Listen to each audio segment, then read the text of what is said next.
Welcome, everyone, to today's podcast episode. You're listening to the Home Design Podcast. My name is Adam Case, your host, and we aim to educate, inspire, and connect South Florida with the industry authorities within their trade. Today, we're here with one of the most influential pool builders in the country, and we'll be discussing everything that you need to know when you're dreaming of and building your custom pool and outdoor sanctuary. All with Robert Van Kirk, owner of Van Kirk Sons Pools and Spas. What's up, man? Hey, how's it going? All good. Thanks for coming in. I know this is it's tough to get you in or Definitely get out of you my on. norm. Yeah, exactly. But so I hope I represented you properly there. And we've known each other for a long time, known the brand for a long time, worked together for a long time. But I'm going to ask you the most difficult question of the day, and that's starting off with, who is Rob Van Kirk?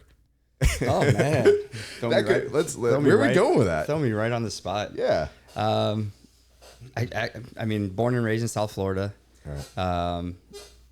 Grew up in the Broward County area forever. My dad, my uncle, my grandparents started the company in 1975. Before then, they worked in the trade, but officially started the company in 1975.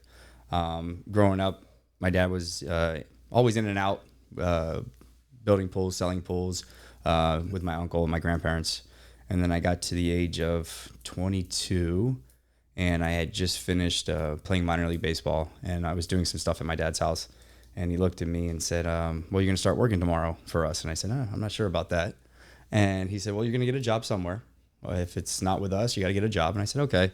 So I decided to start them that Monday. After the first week, I was about to quit. And I told my dad, hey, I don't know about this. He's like, all right, well then quit, get another job. Was it for something in particular? I wasn't used to the demand. Right. Originally I was supposed to start at 8 o'clock in the morning, and my first day it changed from 8 o'clock to 6 in the morning. Yeah. And then I thought I had weekends off, and it was one of those things. No, we do work on weekends. It's a family owned company. There's a lot of demand, and we always got to have our hands on it. So I looked at him and I said, I don't know about this. And he said, okay, we'll find another job. And that's 22 years ago. I didn't find another one. He called your bluff. Yeah, he called my bluff. I decided to stay. So we just started working, and each year we just try to grow and continue to do better. And the way I look at, with me personally, and our employees is, we're not better than anybody, so we have to be willing to do whatever they're going to do, from the lowest to the highest. And I think that's how we continue to grow, because we are hands-on and continue to, continue to try to change and modify our company every day, right, to be better. No, I mean, that's impressive. I mean, when you think about 1975, that's almost 50 years ago. Yep, coming up on it. It's hard for a business to stay in business for 1 year or 5 years, or, I mean, what do you attribute the longevity and constantly? I mean, you guys, I'm sure, have hit challenges, overcome different hurdles and everything throughout the entire process. But, what is it that really stays true to, Van Kirk Pools, like what you guys stand by that has gotten you almost 50 years into the business? I mean, I think our accountability. I think we take every job personally. We know as a business, you're not going to go into every job and, make money, even though that's the goal all the time. So, we look at it to, if it costs us money, we want to make sure things are done right. Right. And it doesn't matter the cost. At the end of the day, I like to try to tell customers, we're going to have problems. It's construction. You're going to have ins and outs, but at the end of the day, we're not going to go anywhere. We're going to make sure it's right. Right. There's times things happen that you can't make everything right, but you try to soften the blow and fix it as best as you can. Because again, it's a man-made product. It's by hand. We always try to stay ahead of the competition. Right. Always thinking outside the box. One of the big things my dad and my uncle always preached was, if it's not broke, break it. Right. Which a lot of companies get complacent and it's working, so we're just going to stay with that. But our industry, our economy, the world changes, so you always got to be ready to adapt. And we always did that before the change. So that's helped us with longevity and being ahead of everybody else. No, and that's a great way to put it, because you hear the phrase more so if it's not broke, don't fix it. Don't try to change it. It works. And complacency is the downfall of a lot of businesses because they get so stuck in their ways and they stop the evolution of their own business, even though the industry continues to grow and change and everything. But, I'm bringing it back, like thinking 50 years, that's a lot of pools. It's a lot. Yeah. I mean, how many pools do you think you guys have built? Probably close to the 20,000 range. That's incredible. I mean, that's a lot of pools. That's like a small city. So, yeah. But we're primarily talking South Florida, South Florida. Miami, Broward, Palm Beach, Martin. Yeah, Martin County. We ventured up into Orlando area a little bit, over to the Naples area. And we're always looking to expand. Of course, it's got to be the right job, the right atmosphere, because we don't want to overextend ourselves either. Right. No, and that's the biggest thing. And we'll get into this later, but a lot of businesses, they just chase business and they do overextend themselves. But, with all of those years and all of those pools and everything that you guys have done comes a lot of awards and accolades. I mean, if you guys weren't recognized, it'd be one thing, but I feel like you guys have a room full of awards and things like that. But what are some of those things that you guys are constantly recognized for that stands out to you as an individual that grew up in the business, have literally started in every component of this business and today being an owner? Well, I think most of our awards are based off quality. Yeah, and that's one thing that we strive really, really high for. Right. And again, accountability, that we hold everybody accountable to their trade or whatever their scope of work is. And a lot of these people, and vendors have stayed with us a long time because of the accountability. Right. Because at the same time, if our customers are holding us to a higher standard, we hold everybody else to a higher standard. And I think that's shown in the work that we've done, hence why we've gotten the awards and the accolades. And the recognition, and we don't do a whole lot of marketing either. Right. A lot of our marketing is word of mouth. We have brought in a marketing director to help us to grow even more, because being in South Florida, we have a lot of transient people coming from different states, different countries that don't know about us. So right. We do need to expand on our marketing, but a lot of what we've done is all word of mouth. Yeah, and that's important because the reality is, and again, companies getting complacent, talking about marketing, things like that. They're like, oh no, we've been here, people know us. But especially in today's climate, coming out of COVID, the amount of people that have moved to South Florida who don't, with all due respect, companies that have been around for a day or 5 years or 10 years, unless you dive into who they are, they're all new companies to a lot of individuals. So that is important. But looking at everything and what you guys specialize in, and I see it throughout your website and what you guys really preach to people in the sense of you dream it, we design it, we build it, and that really speaks to keeping it all generally like in-house, working with the right contractors, but holding people's hand through the whole process makes a huge difference, because this is an investment for people. It's, people build a pool once in their life, correct. Whatever it is, but when you hear that, what does that mean to you?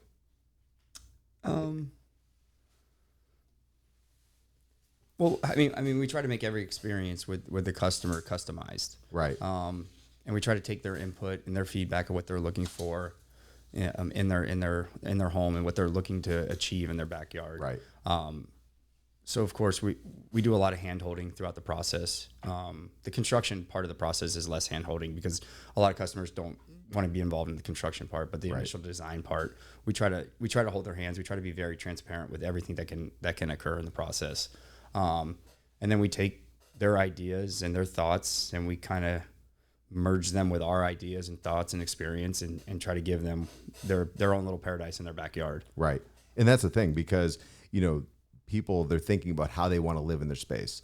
The design process, when people are thinking about, I want to build a new pool, they have all these crazy ideas, but probably something that they have no idea about is, what does a pool even cost? And I'm sure you guys get this, especially if somebody looked at building a pool before COVID, during COVID, today, there's been it's like an era. What happened before COVID, what was going on during COVID. In today's world, they're all like three very different places. But what would you say? What's the first steps that someone should take when thinking about building a pool? Because they have to find the contractor that meshes with them. It's basically like a marriage when you're hiring a contractor, because you're going to be with them. You're going to get frustrated with them, all of, everything. What would you say those best tips are for the individuals now thinking about building a pool? What should they know? I mean, everyone has to do their homework. And they have to have a budget in mind as well. Right. Because like anything, when you go car shopping, you have a budget. You don't just, if you want to get a Ford or a Toyota, you go to a Ford Toyota, you don't go to Lamborghini. Right. So we always try to get a budget first, and so we can actually give a realistic idea of what they can actually get in their backyard. I think then the other step is to actually go see the contractors they're dealing with. One of the biggest things that we always try to tell people: come into our office, see our place of business. Don't just look off a piece of paper. Right. Come in and see, touch and feel the product, see what would we bring to the table. Because there are a lot of companies out there that are pool management companies per se, where they're in a single store or a shopping mall, storefront, where you're going to their office and they don't have product there. They're using vendors and they're outsourcing subcontractors for your project only. Where we're a pool construction company, where you come into our office, we can literally close the gate and build a pool in our office right now. Which you did. Yes, we did. I mean, if you go by their office, like it's a showroom, there's a pool, there's fountains, there's everything. So when you're buying, there's substance there, because when you walk into our doors, we can close our doors and build you a pool right now. We have the manpower, we have all the product. So, when people are looking to make that investment, because it is a large investment, they need to see, are they hiring a pool contractor or that actually builds the pool, or someone that's going to manage building a pool. Right. Of course, they all can get done, but it's your comfortability level. Of course, there's budget levels, but for me personally, if I'm going to build something, I want to be with somebody that's actually could build it for me. Right. Right. And has done it and has the experience, that's seen all the challenges. Are there certain things that you would say is required in the pool industry for contractors, whether we're talking about licenses, insurances, things like that? Because we hear about those stories all the time. Well, you definitely want to, whoever's going to build your pool, you want to make sure that they are the license holder. Right. Because there are a lot of companies out there that use a third-party license holder, which is great, but the person that's actually building your pool is really not responsible for it. Right. If you have any issues, you're going to have to go after the third-party license holder. So you always want to make sure that they have the proper licenses. You want to make sure they have their proper insurances, because again, your house becomes a construction site. There's going to be things that might happen. Right. That insurance needs to kick in. Hopefully it doesn't happen. You try to avoid all that, but you do want to make sure you have all your proper documentations, every ducks in a row, that if there is an altercation or an issue that arises, that you as a customer are comfortable that the person that you hired can satisfy those needs of the errors that may occur. Right. And also even things that a lot of homeowners don't think about is even just like workman's comp and like those types of insurances and things like that, because when people are working on your property, you're partially responsible. Yep. Yeah. They can come back after you if you didn't do your due diligence and find out that they didn't have the proper documentation. Right. Absolutely. And, when thinking about all the things that we should know, are there any red flags that come up where if somebody's talking with a contractor and they're saying, I don't even know what that example could be, but is there a red flag that somebody should immediately think, okay, well, something might be up here and maybe they're not who I should hire?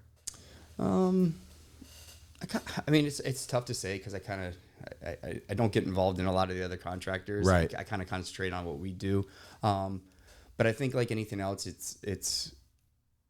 I think like what I can see on contracts, for instance, where a lot of the costs are being thrown back on the homeowner. Right. Being in the industry for a long time, we know these costs, we understand the costs. So those costs should be included on the homeowner. It becomes open-ended. And that's where some clients get screwed over. Maybe not screwed over, but they get into a job and then come to find out that a lot of stuff was not included and they have to pay for it. Right. So I think when you start to get proposals and customers are looking to finalize a project with a contractor, they should make sure like everything's included, and then what is not included, because when you start looking apples to apples with other vendors, there are costs that arise that you thought they were covered and they really weren't. So my biggest thing is being very transparent with the customer. Right. So I think when you get with another contractor, you want to see what kind of work he's done as well. Similar projects that you're looking to do. Hey, can you show me some similar projects? Can I go by their houses and look at it? Right. Because if you can go by a customer's house that he did previously and it's a similar project to you, it's more comfortability because now he has a good reference. But again, like our biggest thing is, especially on the front end, is just being very transparent and open to things that might occur, even if they hurt you and on the sale. Well, that's a good point, because there are a lot of, and I'm talking construction industry as a whole, we hear all the stories. There's a lot of companies out there that will quote something to get the sale, but it's leading to a whole different issue because there's a lot of frustration and everything, because a lot of contractors will quote construction grade. People have no idea what that means. Correct. But what they don't realize until they're in it is they're not thinking construction grade as far as materials. Maybe it's the tile, maybe it's the surface, maybe it's the design, whatever it is.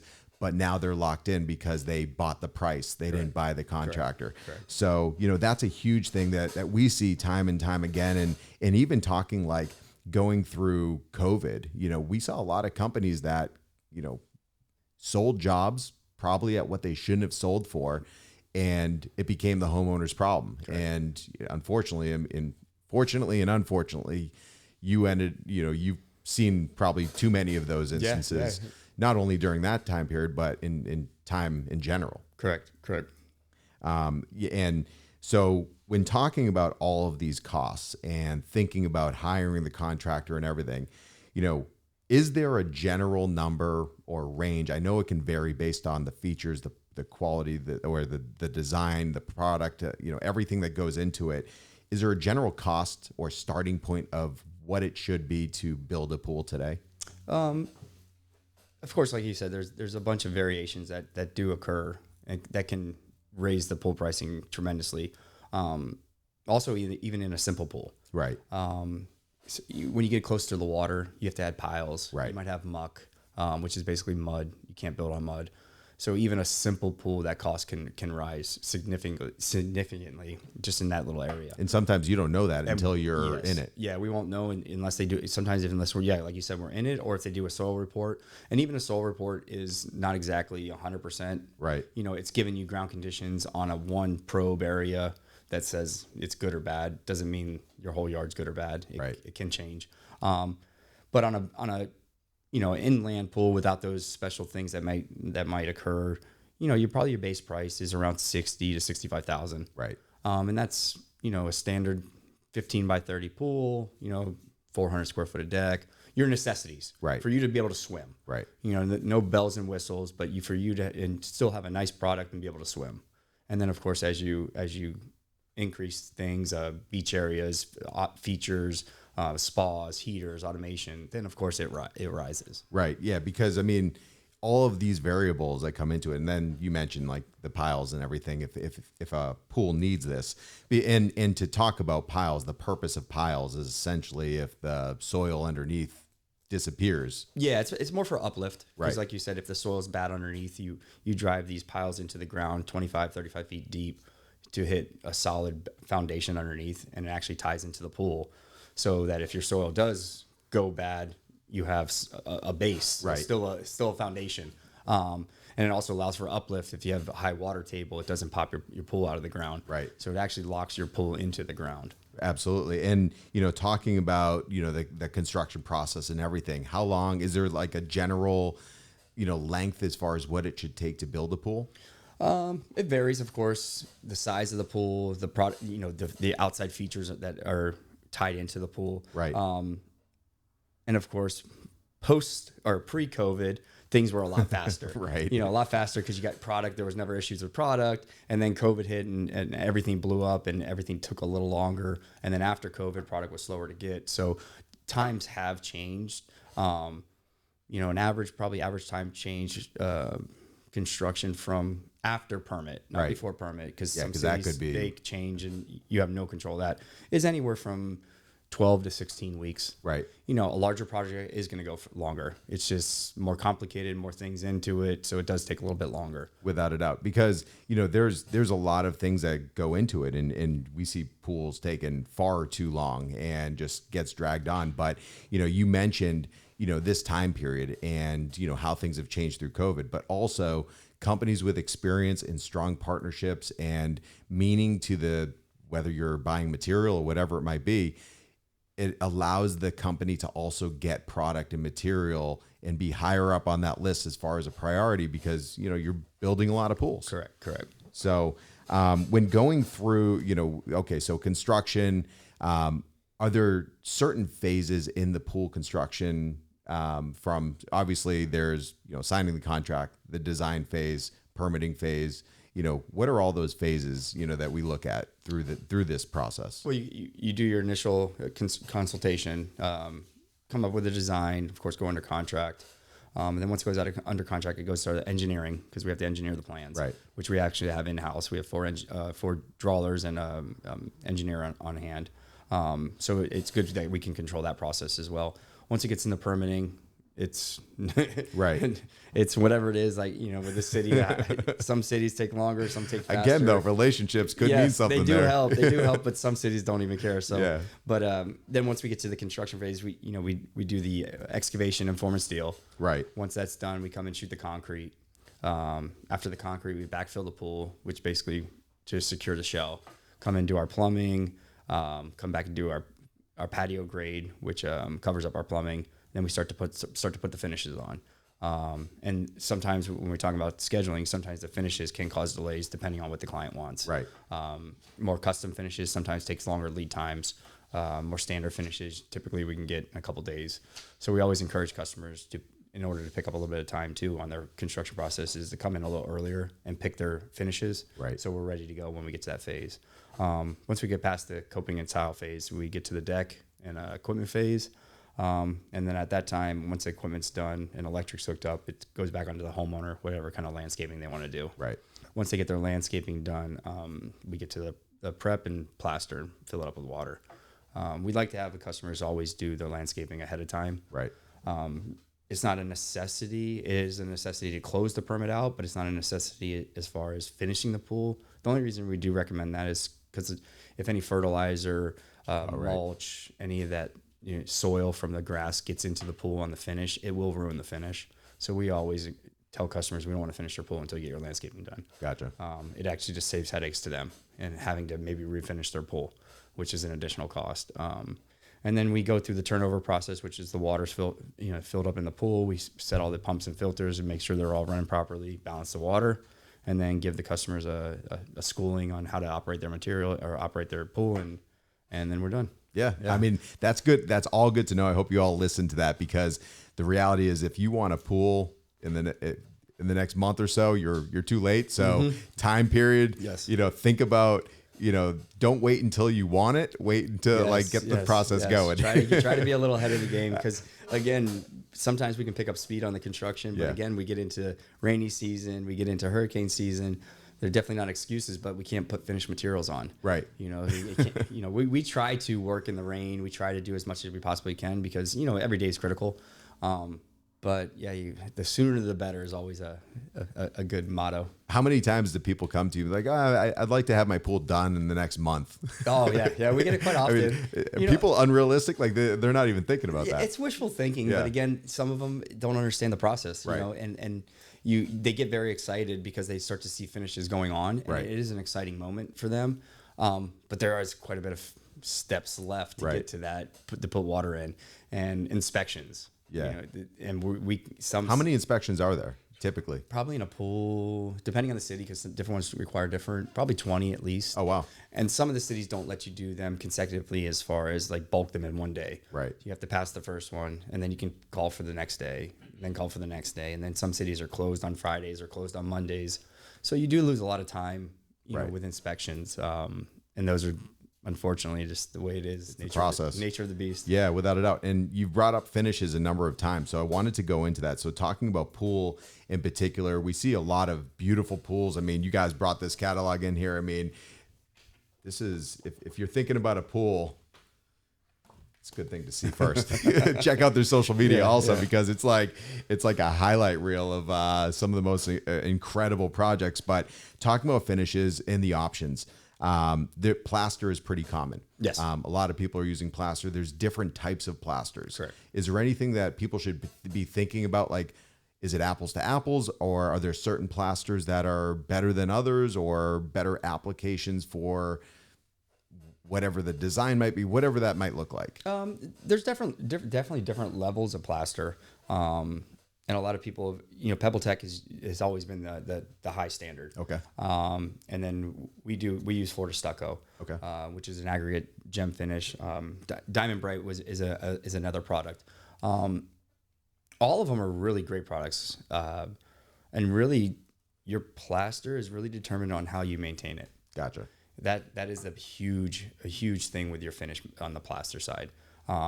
Your water quality is huge, and it can ruin and can change your plaster quickly. And that's what a lot of people don't understand is the chemistry of their pool is very important. If the chemistry's off, it'll start eating away at the plaster because it is cement base. Gotcha. So those are the three that we use. I wouldn't say I like them all. Right. It just depends your style, your look. Pebble Tech's a little more rougher finish, more aggregate in it. Where Florida stucco and Diamond Bright are just more of a smoother finish, a little less aggregate, smaller aggregate. Okay. So they're all really great product. But again, a lot of it is going to be determined on you as Personal a homeowner preference. after you get the pool, right? How it lasts, how it looks. And that really goes for everything in construction. When we're talking maintenance is everything. Correct. You can have a beautiful home, but if you don't maintain Correct. There's nothing maintenance free. Right. It doesn't matter. Exactly. It doesn't matter how much you spend. Exactly. Somebody or something is going to clean it and has to keep up with it. For Exactly. The last, yes. Without a doubt. And then, mosaics is something that we see a lot as well, which obviously we know that's more of a luxury application. But there's some incredible things that we see with mosaics in pools. Yes. Do you like working with mosaics, or is it a headache, or is it something that's like, this is going to be an awesome challenge? No, well, you don't get a lot of them down here. They are more and more coming. Okay. I do like it because it's just a different thing a different application to the pool. Right. It's big in Europe and in different countries, and it's becoming more feasible and bigger down in Florida and other areas of the country. I think, again, it's how you install it too. Right.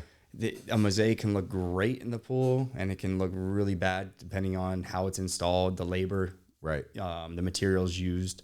But it gives it a little more elegant look, right? Because when you associate it with a foreign country mostly. That where most of the pools there are tiled pools. And you think about it, I mean, when you look at a mosaic, there's all the fine lines, and if it's not straight and it's not perfect, you start seeing that really easily. The plasters, the plaster's going to hide a lot of flaws. You hide a lot. Yeah. The mosaics aren't going to hide any flaws. Right. You're going to see every grout line, every joint that's not done properly. Right. So it is a tougher process to install. And if you are doing it, one of the things I recommend is don't just try to look off price on that. Right. You want to look on quality on that, because that's something that you can't change that easily. Price is a real thing. Yes. And that's for everything. I mean, if you're shopping price, that's what you're going to get. Correct. But if you're shopping for quality, experience, knowledge, all of that, there's a cost to it. Correct.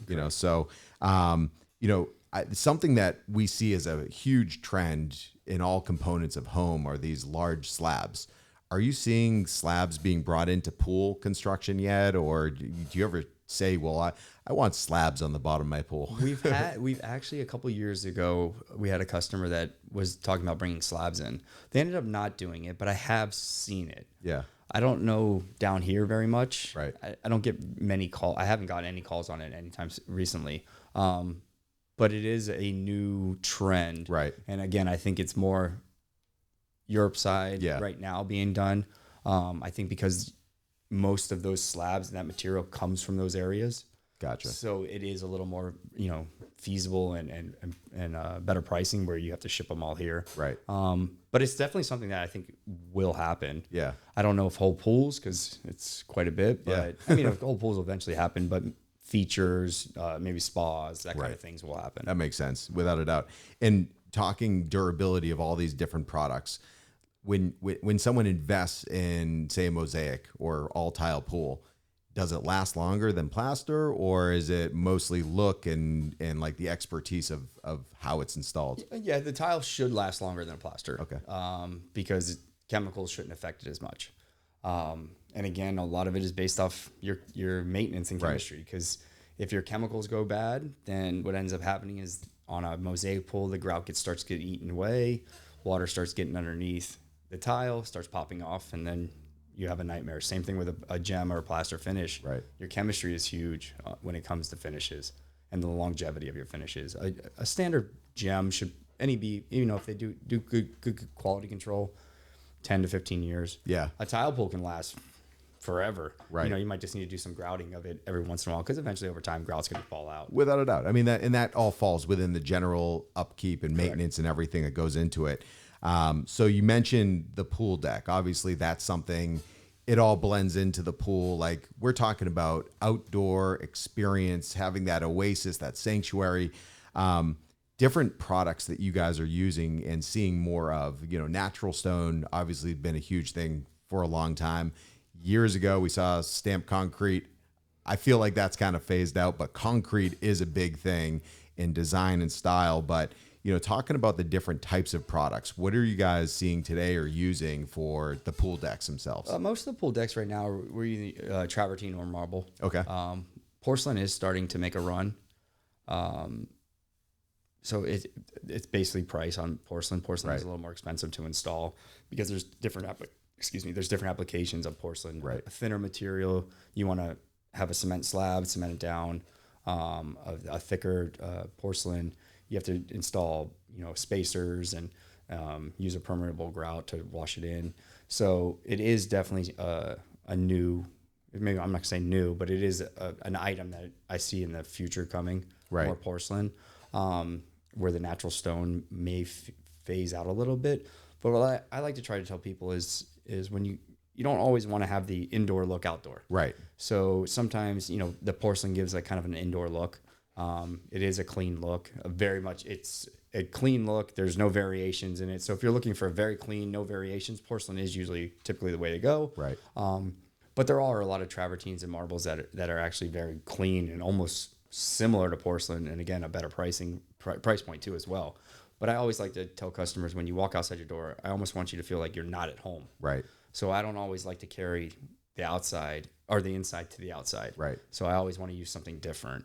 Absolutely. So when you do close that sliding door or whatever, you're like, oh, okay, I'm not in my backyard anymore. Right. And that's the thing. I mean, because just like in your home, I mean, there's different, you might have different flooring in a bathroom, in a bedroom, and your living area, whatever it might be, and different types of surfaces. And that's, especially, I don't know when I'm going to stop referencing COVID, but at the end of the day, like, people looked at their homes differently during that time period. And when people are looking to extend their living space and how they live in their home, it was all going outdoors. That's the easiest way to expand, your livable square footage. Right.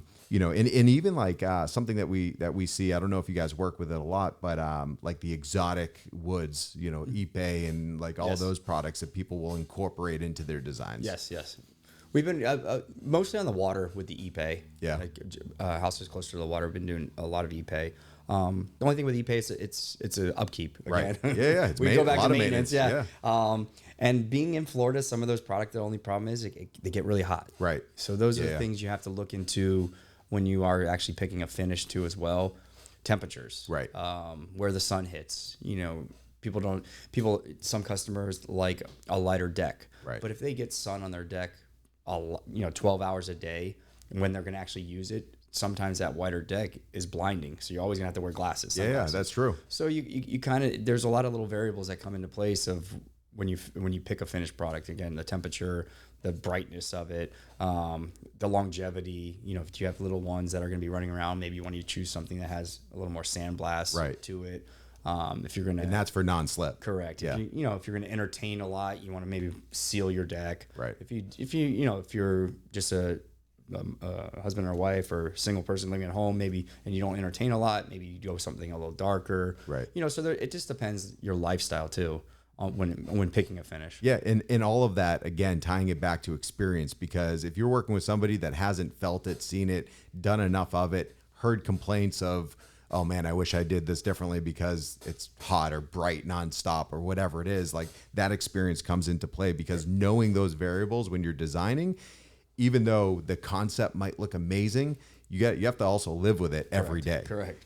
So yeah, on picture it looks great, but Yeah. the functionality and actually using it, 'cause Right. that's, we want to build something that you're actually going to use, Right. and that you're going to, you and your family and friends are going to use for a long time, Right. So we do need to, and again, sometimes you don't like hearing it, but we want to tell you, like, hey, I wouldn't do that, this is why. Right. But it looks so nice. Yeah, but yeah, it's going to burn your feet. Right. So You'll regret it. Yeah, when you're standing away from it, it looks unbelievable. Right. But when you actually want to go sit down, you're never going to, because you're going to burn yourself. and that's important. And things that you're mentioning, like I just said, experience. And also when you were talking budget, it's kind of like reverse engineering the project to be able to maximize the dollar and over delivering on value. And like to your point that you just made, if somebody shouldn't really go in a direction, then you guys are giving them that advice. It's still, reverse engineering everything to maximize the value. And, some of those things that are tougher to live with might add that cool factor and just that different design element that also has a value to the homeowner as well. So it's kind of just balancing everything. Correct. And talking about the cool factor, talking about pool features, we see so many different things today. I mean, I feel like what people are putting in their pools and what they're doing and how they're living in their pools has just changed the industry. Yes. Let's talk about what's your favorite pool feature that you guys implement into design today. I mean, it's kind of simple, but I like the 360 spa, and it's not new Right. per se, but I just like it because it gives a clean glass look over top when you're not using it. It's a focal point in your pool, especially if you don't have any other features. So, and actually knowing what it actually does, I enjoy the spa. So my favorite feature on a spa or on a pool is just that clean 360 spill. And spa. we're talking about yeah. Yep, the 360 goes all around, and when the spa's off, the water's just sitting at the top of it, and it just looks like glass. Yeah. So depending on your backdrop, if you're on a water or wherever it is, the reflection of the water or the reflection of the sun, it gives it a clean look. We're not seeing as many of those spas that are like, raised up, and, I feel like that's an older design. Yeah, the raised spa that only has like a front spill. Right.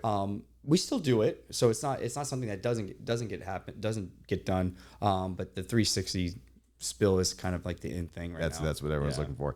And then, but doing that properly, because a company can build that. I mean, it's not just, I want this and it's going to get done by everybody. Correct. I mean, it's not just an easy thing, and none of this is easy, but it comes down to that experience. No, there's definitely craftsmanship on it, because if you're off at a 1/16 of an inch somewhere, Right. that glass doesn't gonna look be like spilling it. Yeah. It's only on 3 sides now Right. instead of 4. Absolutely. And, talking about that and talking about the spas, we're even seeing like acrylic sides and Yes. things like that. Are you guys Yeah, working with some of that? Yeah, we have a couple jobs on the water that we have an acrylic panel on both sides of the pool. One looks into a man cave, the other one looks out to the ocean. We've done in Pompano, we've done a spa that the 2 of their walls were acrylic. So it's another feature that's starting to come in. Right. And the pricing on it is starting to level out a little lower. So that's why it's an option. Becomes more popular. Yeah. What other features are you guys working with and seeing? I mean, I feel like Fire's like huge. water, fire, Yeah, like all that. Water and fire are huge. Rain shears on pergolas, and they're not pergolas anymore. We call them, it's like a U shape. Right. Let's talk about that for a second so people understand what that is. So it's basically the frame. What it would be is a frame of a pergola. Yeah, basically, like I say, you're looking at the pergola straight on. It's the front frame of the pergola that looks like a U shape, and actually we put a shear descendant there to spit out water with LED lights on it. We've also done one that has fire on top of it. Oh wow! So you have fire on top with the water coming out. It gives a nice rain curtain effect. It gives customers noise because a lot of backyards are either tight or they're close to one another, or they have a street behind them, so they want to block out that noise. So it gives a real nice noise of waterfall, and gives it a modern look instead of actually putting in a waterfall. Right. And it gives all of these different elements that come together where you hear the water, see fire, feel, like all the different senses and everything is what gives that overall experience. Talking about, those types of features and everything, swim up bars, something that we see just in pictures that look awesome is even when you have like the sunken seating area that's the same level as the pool, or even outdoor kitchen that's the same level as the pool. Are those things that people are asking for? Yeah, we're starting to do a lot of those as well. It's a nice dry entertainment area. Right. So you're basically at the same level as the people that are in the pool, but it's a dry entertainment area. A lot of fire pits in there. A nice little hangout without having to actually go into the swimming pool. Absolutely. Or actually, before I ask this question, lazy rivers. Mm-hmm. Do you ever get those at homes? I mean, obviously, you guys do a lot of commercial, but yeah, no, we do quite a bit of lazy rivers. It's that you just need a bigger yard, right? Because we've done a couple smaller ones. You need space. Yeah, you need the space. If you really want a good lazy river. Do people ever bring it into their house? We did one on Vanilla Ice that actually brought some into his house. Again, it depends if it's done during the course of a build of a house. Right. You can do it. After fact, a little tougher. Right. Because now you're breaking foundation. Yeah. And everything. So, it is an option. But yeah, it's not very popular unless you're building it with the house. Right. No, without a doubt. If when people are thinking about their design and they come to you with ideas, people dream up crazy things. Are there any features where you're like, oh, not this again? Is there anything that you guys try to stay away from? No, we want to try anything. Challenge. No, we do because my dad has just retired a few years ago, and he was very big in the sales side, but he would sell something crazy or design something crazy and then turn around and be like, hey, I already sold this, so we got to figure out how to build it out. Which is good because that kept us always thinking outside the box of new things. So we no, there's nothing that someone recommends or dreams up that I don't want to at least think about doing. Right. Of course, if it involves danger and it just can't be done, then we can't do it. But no, we're open to anything. That's awesome because and you see it through your work. You go into these backyards, they look like a resort. They look like just something. And that's what people want to feel when they go in their backyard and they go in their home. Like really, that's their escape. Sure. So let's talk about, is there a project that you've worked on or the company in general over all the years that is like the most memorable project? And that could be residential, commercial. We've done a lot. Yeah. Some I can't say the names of. So, we did a awesome job in Jupiter that had a huge lazy river, a skimboard area. I think it had 120 some lights in it. It had a tree house that you could swing off into the pool.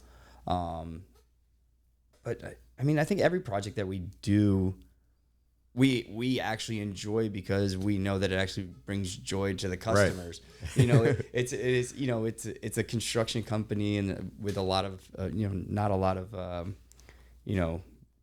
high fives and stuff, but we understand, like when we get the letters from customers or the thank yous from customers, like, oh, you did this for us, we enjoy it. Or the customer calls us 20 years later and like, hey, listen, your pool's unbelievable. Now it's time to remodel it. Well, after 20 years, I feel good. Like they're still coming back to you. Yeah, they're coming back to us. So, I don't think there's one project that is a favorite.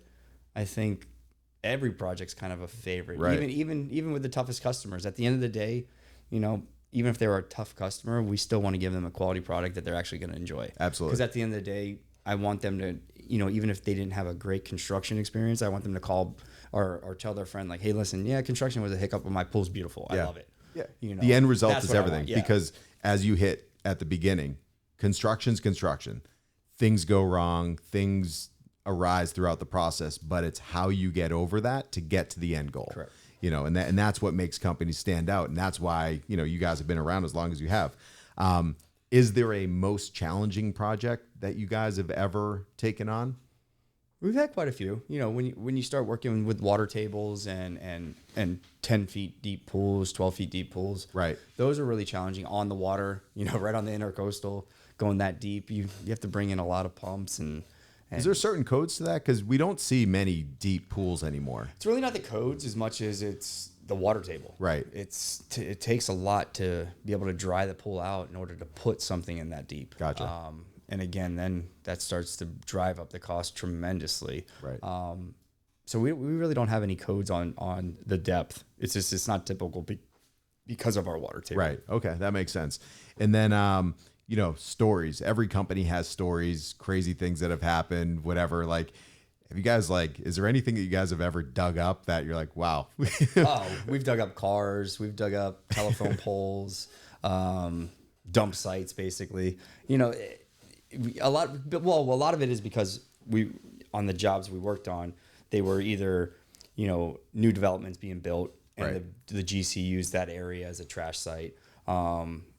Older homes from back in the 70s and 60s and 50s that we dug up stuff. I mean, probably a car might be the only thing. I mean, we've hit septic tanks. There wasn't anything in the car, was there? No. No unsolved mysteries. Yeah, that's why. Well, that's why sometimes when we hit unexpected things and right. it's a surprise to the customer. I said, well, listen, if I hit gold back there, it'll be yours too. So right. you get the good and the bad. Right. You don't just get you just don't get the good. Right. But just probably cars and telephone poles. Actually, one job in Fort Lauderdale, we didn't hit it, but right before we did, it was an Indian ground burial. Yeah. So I was going to ask about that because Yeah. we hear it just recently, within the past couple of years, there was one in Brickell, I think, that they were building. It was a building, and they hit something. They had to stop the whole project. We did in Fort Lauderdale. It had to stop, and they actually had to be out there with like spoons and brushes. And oh wow! Yeah, until they got to a certain depth, and then we could come in. Wow. Yeah. So something like that. Is it a cost to the homeowner, or is that like a historical preservation something? So it is a cost to the homeowner, but it ends up being his right. Artifacts. Right. So this gentleman actually had to pay for it, but then he donated it to Gotcha. Where he works. Okay, good deal. We've talked about a lot. Is there anything that we haven't hit on that you feel is important for? Whether we're talking about people going into the process, if they want to change their pool, maybe they just bought a home and they want a different design or they want a more modern look, or, is there anything else that you want to touch on? Well, I think just customers doing their due diligence and right. not just looking at the bottom line.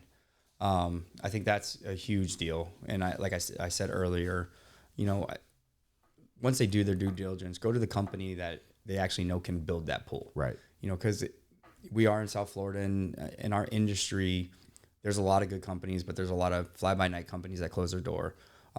It's just what our industry is in South Florida. So, I always, tell the customers to not just look at the dollar itself. Look what you're going to get for that dollar. Right. But other than that, I think we have great clients, we have a great company, we have great employees that all take things personally. We have a large staff, and I think our shortest, our average longevity is probably 6 or 7 years. That means a lot in any industry, in any business. Yeah. But they also take pride in it. Right. So they all take it personally, which is nice to work with a bunch of good people that actually want to do good.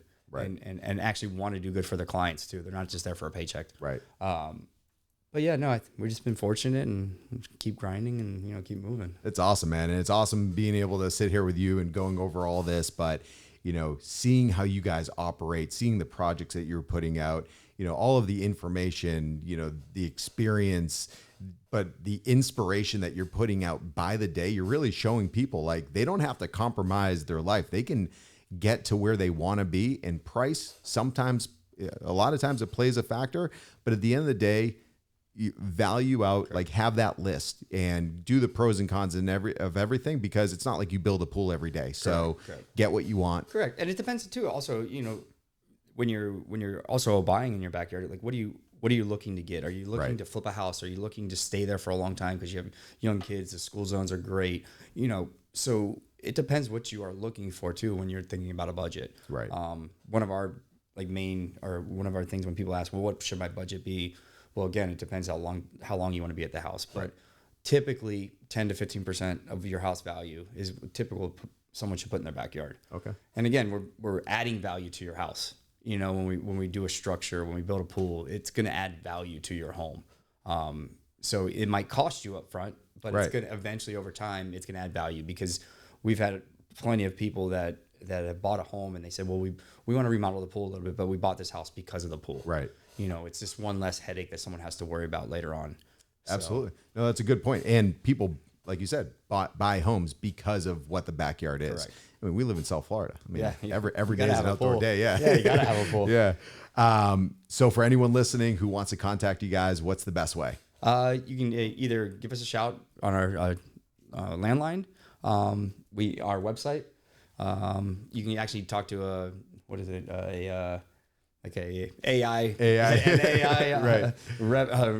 Receptionist on our website, and put all your information in, and our receptionist will give you a shout back. Awesome. And then we'll get you set up with our designers. And your website is? www.vankirkpools.com. Awesome. And same thing with social media. It's Van Kirk, Yes. at Van Kirk Pools. Yep. And you Awesome. can check out our Instagram page too, and all our updates of stuff we're doing right now. Yeah, no, it's awesome. And if you're going into the process, you have to check out their page because you're going to see what is possible. Correct. You know, you're going to see the pool of all different ranges, from that introductory to the most elaborate, exquisite, craziest features and everything you can dream of. But for all of you, I appreciate you tuning in. For those of you who don't know, the Home Designer Remodeling Show is where Florida's premier destination all comes together for everything home design, home improvement. Visit the Home Designer Remodeling shows in Miami, Fort Lauderdale, and Palm Beach. Visit homeshows.com. You can come and meet Rob and his team at the upcoming shows. For all of you, make sure you follow us at FL Home Shows. Subscribe to our channel on YouTube. Keep listening to our podcast for everything in the latest in home design and home improvement. But until next time, stay tuned for the next episode.